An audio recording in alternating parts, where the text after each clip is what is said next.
A. Pengenalan teks editorial. 1. Definisi teks editorial. Editorial disebut juga tajuk rencana. Dalam KBBI, editorial adalah artikel dalam surat kabar atau majalah yang mengungkapkan pendiri editor atau pimpinan surat kabar tersebut mengenai beberapa pokok masalah. Yang kedua, ciri-ciri dari teks editorial.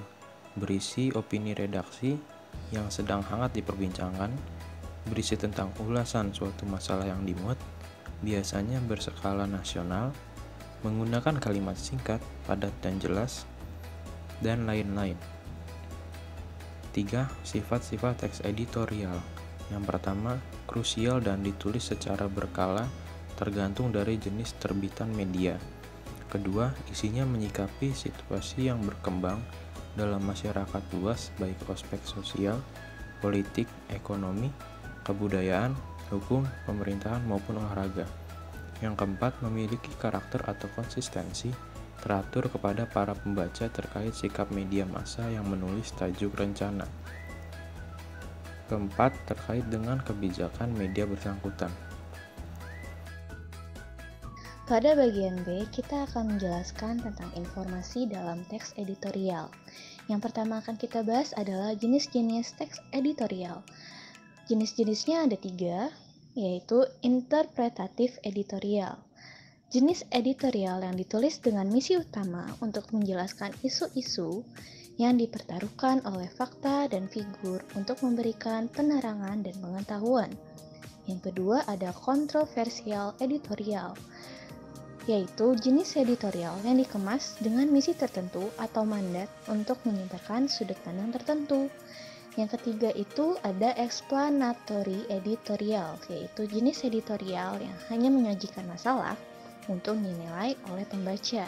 Dalam bagian B ini juga ada fakta dan opini.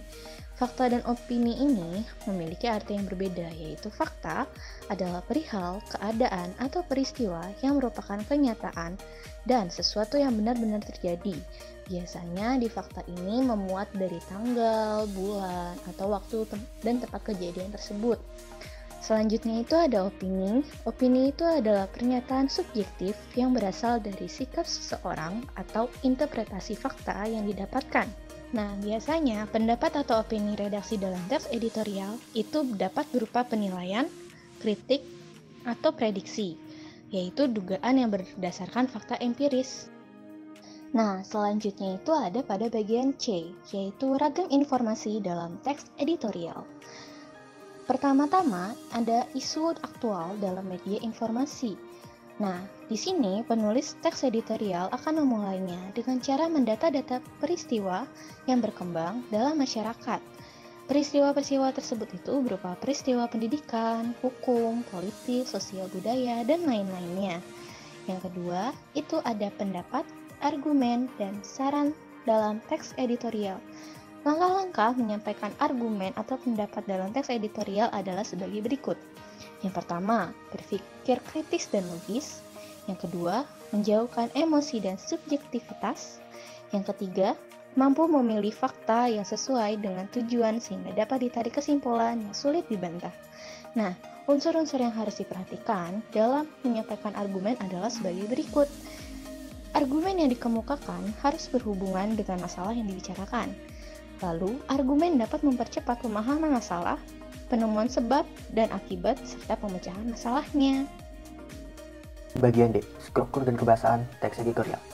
Struktur teks editorial dibagi menjadi 3 bagian: pernyataan pendapat, argumentasi, dan penegasan ulang pendapat. Di struktur pernyataan pendapat, yaitu berisi sudut pandang penulis terhadap permasalahan yang diangkat, biasanya berupa pernyataan atau teori yang akan diperkuat oleh argumen. Struktur yang kedua, yaitu argumentasi, bentuk alasan atau bukti yang digunakan untuk memperkuat pernyataan tesis. Biasanya berupa pernyataan umum, data hasil penelitian, pernyataan para ahli, atau fakta-fakta yang dapat dipercaya. Struktur yang ketiga, penegasan ulang pendapat, yaitu berisi penguatan kembali atas pendapat yang telah ditunjang oleh fakta-fakta dalam bagian argumentasi. Yang kedua, kaidah kebahasaan dalam teks editorial. Kaidah yang pertama yaitu menggunakan kalimat retoris atau kalimat pernyataan yang tidak ditunjukkan untuk mendapatkan jawaban. Kaidah yang kedua, menggunakan kata-kata populer. Kata-kata populer ini bertujuan untuk memudahkan pembaca memahami isi teks editorial ini. Yang ketiga, yaitu menggunakan kata ganti petunjuk. Adanya petunjuk yang merujuk pada waktu, tempat, peristiwa, atau masalah lain yang menjadi fokus ulasan. Kaidah yang keempat, menggunakan konjugasi kausalitas, yaitu penggunaan konjugasi yang menyatakan kausalitas seperti sebab, karena, oleh sebab itu, dan oleh karena itu. Bagian yang E, penyusun teks editorial. Yang pertama, perancangan teks editorial.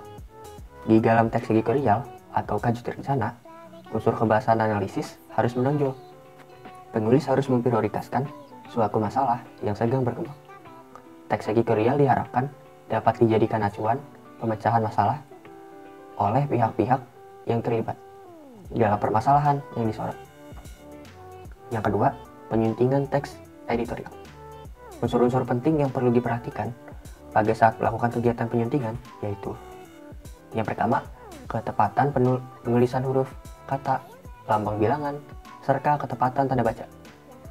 Yang kedua, ketetapan penggunaan kata-kata untuk mengungkapkan suatu maksud sesuai dengan situasi dan kondisi.